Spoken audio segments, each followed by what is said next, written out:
नमस्कार दोस्तों, स्वागत है आपका हमारे channel Rathore sir online classes पे। मैं आपका दोस्त DS राठौड़ आपका बहुत बहुत स्वागत करता हूं। पिछले वीडियो में हमने क्लास 9th की जो बुक है मोमेंट्स, उसका जो चैप्टर है द एडवेंचर ऑफ टोटो, उसका फर्स्ट पार्ट हमने कंप्लीट कर लिया था। इस वीडियो में हम आपके सामने इसका सेकेंड पार्ट लेकर आए हैं। तो चलिए शुरू करते हैं। देखिए, पिछले वीडियो में हमने ये देखा था कि जो लेखक है उसके जो दादाजी हैं वो टोटो नाम का एक बंदर लेके आते हैं। वो जो बंदर है उसके दादाजी एक तांगा ड्राइवर से ख़रीदते हैं 5 रुपये में, और उसके जो दादाजी रहते हैं उनका खुद का एक जू रहता है, और उस जू के कलेक्शन के लिए वो उस बंदर को लेके आते हैं, और वो ये मानते हैं कि उनका जो जू है वही उस बंदर के लिए सबसे अच्छी जगह है। और वो जो तांगा ड्राइवर था उसे एक फीडिंग ट्रो से बांध के रखा करता था। उसके दादाजी ने उसको अपने जू के लिए सिलेक्ट कर लिया और वो उसको लेकर अपने घर आ गए। फिर बाद में हमने देखा कि जो टोटो को उन्होंने लाकर घर की एक क्लोसेट थी, एक अलमारी थी, उसके अंदर बंद कर दिया।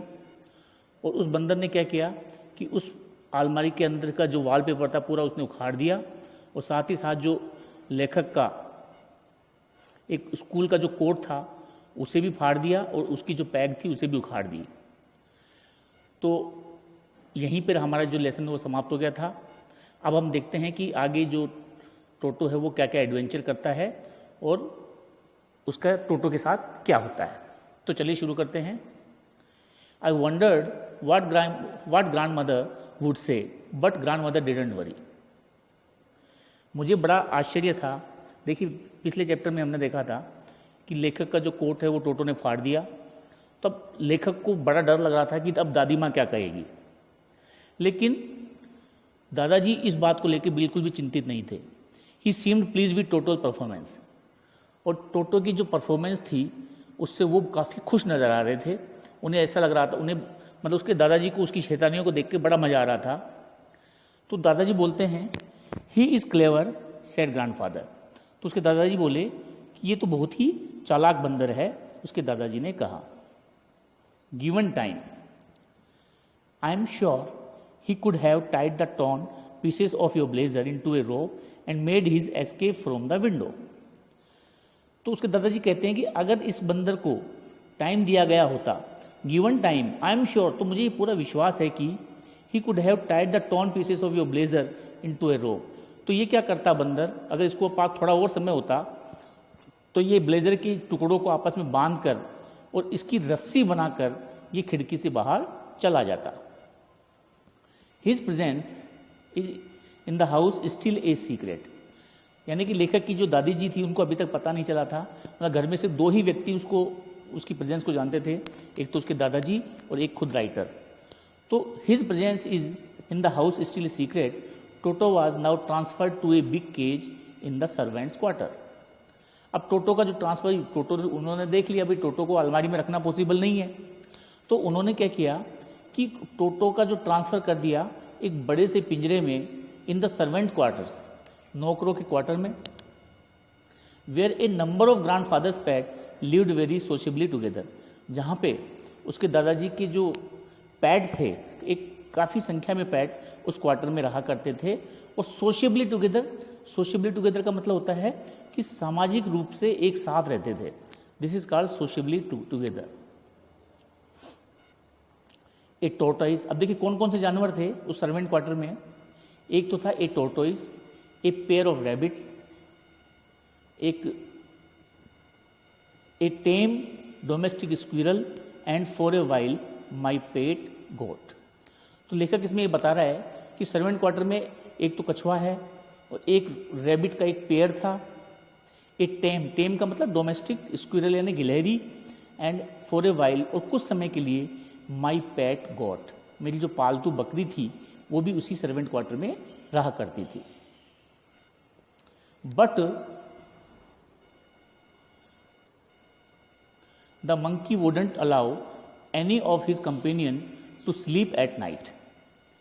सो grandfather, who had to leave Dehradun next day to collect his pension in Saharanpur, decided to take him along. अब वो जो टोटो जो था उसने क्या किया, रात में किसी को भी सोने नहीं दिया। उसने रात को सबको परेशान किया, पूरी रात न तो खुद सोया न ही अन्य किसी उसके कंपेनियन या जो साथी थे, उसके जो पिंजरे के साथी थे, जो उनमें से किसी को उसने सोने नहीं दिया। वो अब नेक्स्ट डे जो दादाजी को देहरादून जाना था अपनी पेंशन को कलेक्ट करने के लिए, मैं उसके दादाजी कोई गवर्नमेंट जॉब में थे, जो रिटायर हो चुके थे, उनको अपनी पेंशन सहारनपुर से लेकर आनी पड़ती थी। तो दादाजी जब अगले दिन जब देहरादून जा रहे थे, सहारनपुर से उनको पेंशन कलेक्ट करनी थी, तो उन्होंने ये निश्चय किया कि यहाँ तो ये टोटो रुक नहीं पाएगा क्योंकि बहुत ज़्यादा शैतान है। तो उन्होंने फैसला किया कि क्यों ना मैं टोटो को अपने साथ ही लेकर चला जाऊँ, क्योंकि दादाजी को वैसे भी जो एनिमल्स थे उनका बड़ा शौक था। Unfortunately I could not accompany grandfather on that trip. दुर्भाग्य से, अब देखिए यहाँ पे राइटर ये कह रहा है कि अनफॉर्चुनेटली, यानी कि वो इसमें अपना एक दुर्भाग्य मानता है कि वो दादाजी के साथ नहीं जा पा रहा था। I could not accompany grandfather, मैं दादाजी के साथ वहाँ मतलब उनको कंपनी नहीं दे सका, मैं उनके साथ नहीं जा सका ऑन दैट ट्रिप, उस ट्रिप के ऊपर। But he told me about it afterwards, लेकिन दादाजी ने मुझे उस ट्रिप के बारे में बाद में बता दिया। A big black canvas kit bag was provided for Toto. तो दादाजी ने उसको ले जाने के लिए क्या इंतजाम किया कि भाई ऐसे तो टोटो को तो कैसे लेके जाते, तो उन्होंने कैनवास का एक किट बैग तैयार किया। वाज प्रोवाइडेड, यानी प्रोवाइडेड का मतलब प्रदान किया गया, फॉर टोटो, टोटो के लिए एक कैनवास का किट बैग तैयार किया गया। This with some straw at the bottom, और उसके बॉटम में, उसके अंदर एक स्ट्रॉ यानी तिनकों का एक बेड बना दिया गया टोटो के लिए, because he is new aboard. और अब ये जो बैग जो था उसका एक नया घर बन गया था। When the bag was closed, और जब बैग को क्लोज कर दिया गया, देयर वॉज नो एस्केप, तो उसके बच के भागने की, जो निकल के भागने की सारी जो पॉसिबिलिटीज थी वो पूरी खत्म हो गई, संभावना खत्म हो गई। Toto could not get his hands through the opening, और उसमें जो थोड़ी बहुत उसमें जगह छोड़ी गई थी सांस वगैरह लेने के लिए कि भाई उसको सांस लेता रहे, तो उससे वो अपना हाथ भी बाहर नहीं निकाल सकता था। And the canvas was too strong for him to bite his way through, और उस बैग का कैनवास इतना मजबूत था कि वो अपने दांतों से उसको काट नहीं सका पूरे रास्ते। हिज एफर्ट्स टू गेट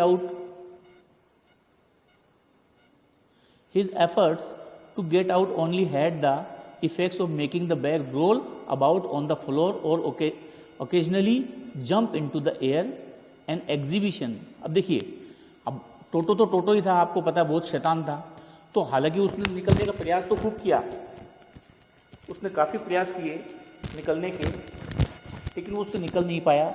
बस ज़्यादा से ज़्यादा वो क्या कर सका कि कई बार वो उसको जंप, उस बैग के अंदर ही जंप करता तो साथ साथ में वो बैग भी जंप करता था, या उस बैग में वो रोल करता तो वो बैग भी साथ साथ ही रोल करता था।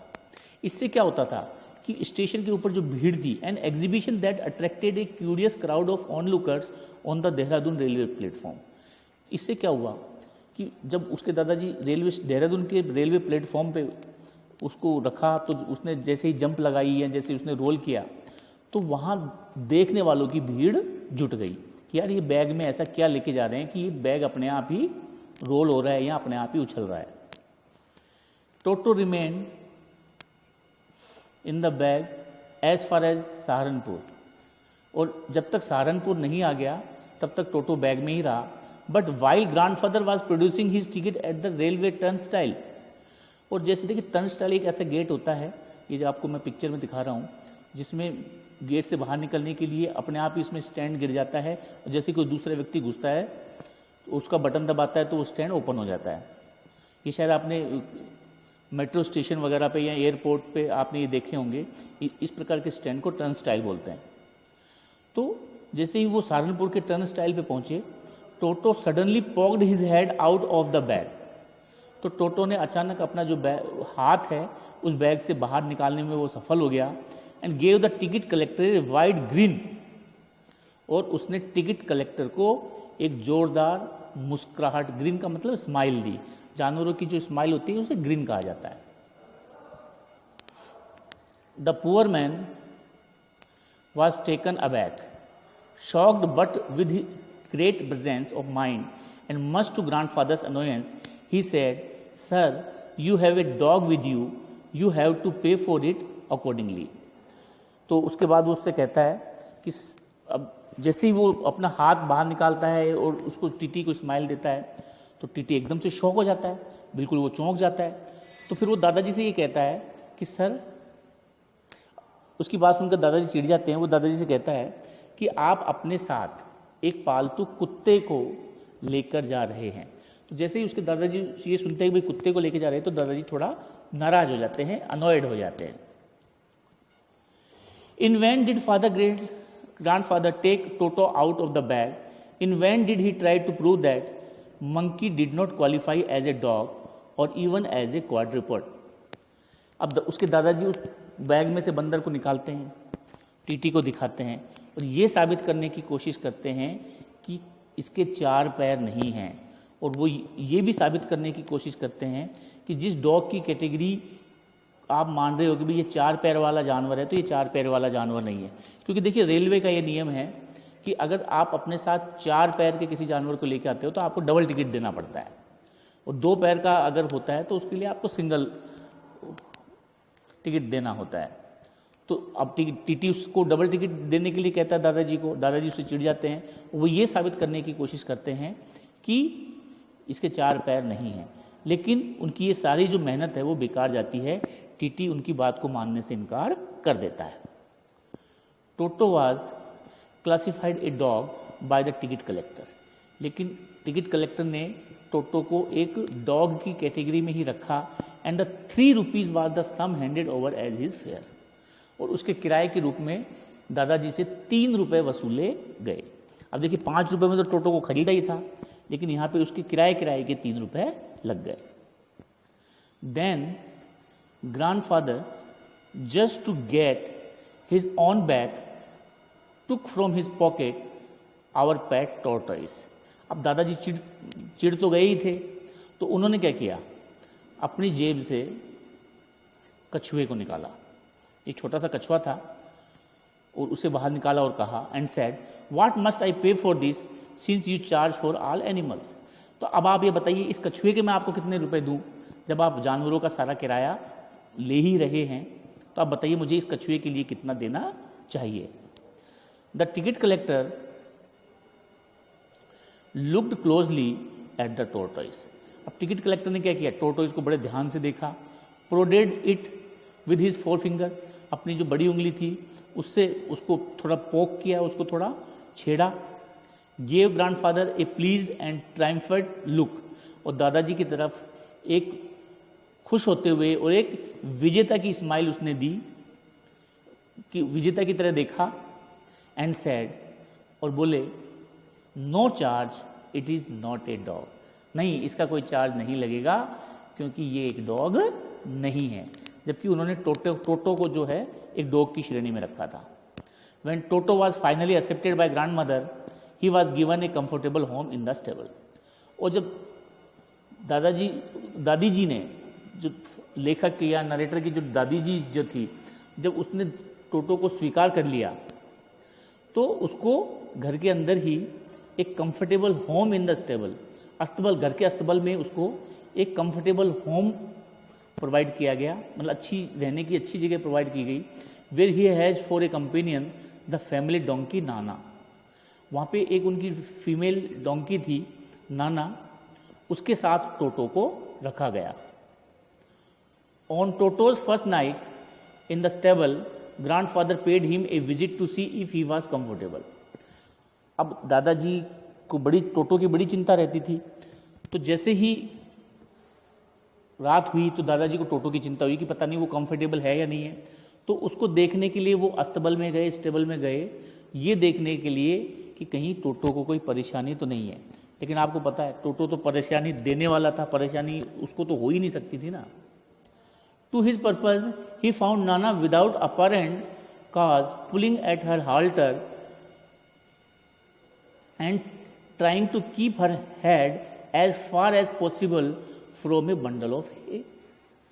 तो वहां जाके वो एक जो सीन उन्होंने देखा उसे देख के वो बड़ा सरप्राइज हुए। सरप्राइज हुए कैसे कि वहाँ पे बिल्कुल बिना क्लियर दिखाई दे रहा था कि नाना जो कर रही थी वो कुछ अजीब हरकतें कर रही थी, और अपना जो हेड था उसको बंडल ऑफ हे यानी कि घास का एक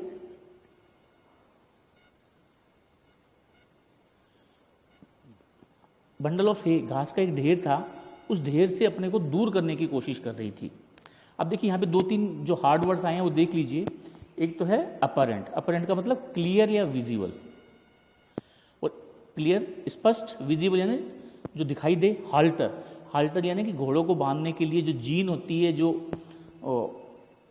जो उसकी जो लगाम होती है, उसे इंग्लिश में हॉल्टर कहा जाता है। इंग्लिश में इसे रेन स्ट्रैप या टाइंग रोप भी कहते हैं। और bundle of hay, bundle of hay का मतलब घास का एक ढेर, सूखी घास के ढेर को बंडल ऑफ हे कहते हैं। तो वो क्या कर रही थी, उस घास के छोटे से ढेर से खुद को दूर करने का प्रयास कर रही थी, क्योंकि उस घास के ढेर के अंदर कौन छुपा हुआ था, टोटो छुपा हुआ था।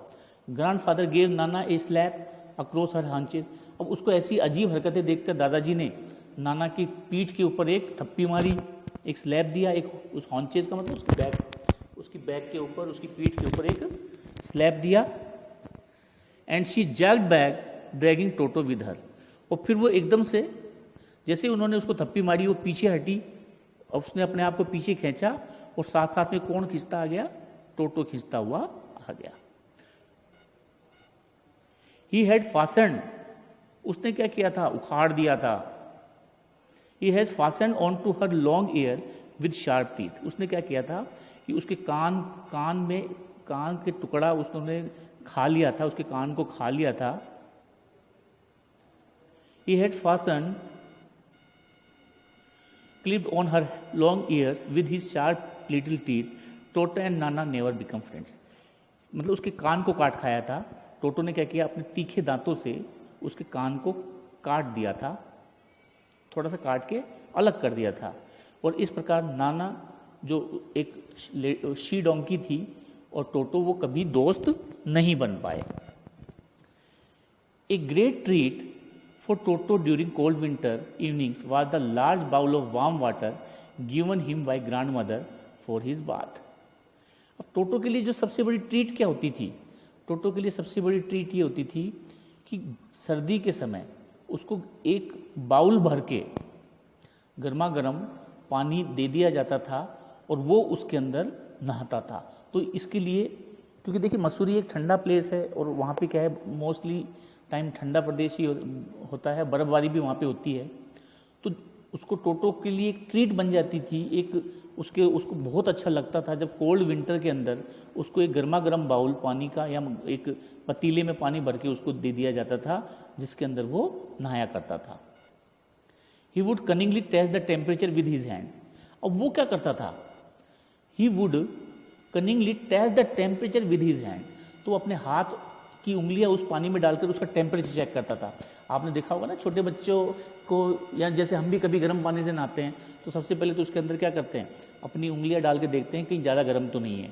तो टोटो भी वैसा ही करता था, कनिंगली का मतलब बिल्कुल उसी तरीके से जिस प्रकार से हम लोग करते हैं। Then gradually step into the bath. फिर क्या करता था, पहले एक पैर अंदर रखता था, फर्स्ट 1 फुट, पहले एक पैर देन अदर, फिर दूसरा पैर रखा करता था। As he had seen me doing, क्योंकि उसने मुझे ऐसा करते देखा था, यानी कि मैं भी जब नहाता था तो पहले उसका पानी का टेम्परेचर चेक करता था, उसके बाद में अपना एक पैर अंदर डालता था और फिर दूसरा पैर अंदर डालता था, until he was in to the water up to his neck. और वो धीरे धीरे उसके अंदर जाता था और गर्दन तक पानी के अंदर वो समा जाता था। वंस कंफर्टेबल, और एक बार कंफर्टेबल होने के बाद, once comfortable he would take the soap in his hands और feet and rub himself all over. फिर वो क्या करता था, टोटो साबुन लेता था, अपने हाथों पे लगाता था, अपने पैरों लगाता था, और फिर वो अपने पूरे शरीर के ऊपर साबुन लगाया करता था, जैसे एक नॉर्मल मनुष्य लगाता है। When the water became cold, और जब पानी ठंडा हो जाता था, ही वुड गेट आउट, तो वो बाहर आ जाता था, and run as quickly as he could to kitchen fire in order to dry himself. तो जैसे ही पानी ठंडा हो जाता था तो वो कूद कर बाहर आ जाता था और तेजी से भागता था, किचन की जो आग थी किचन की जो आग थी चूल्हे की, अपने आप को सुखाने के लिए वो वहाँ पहुँच जाया करता था।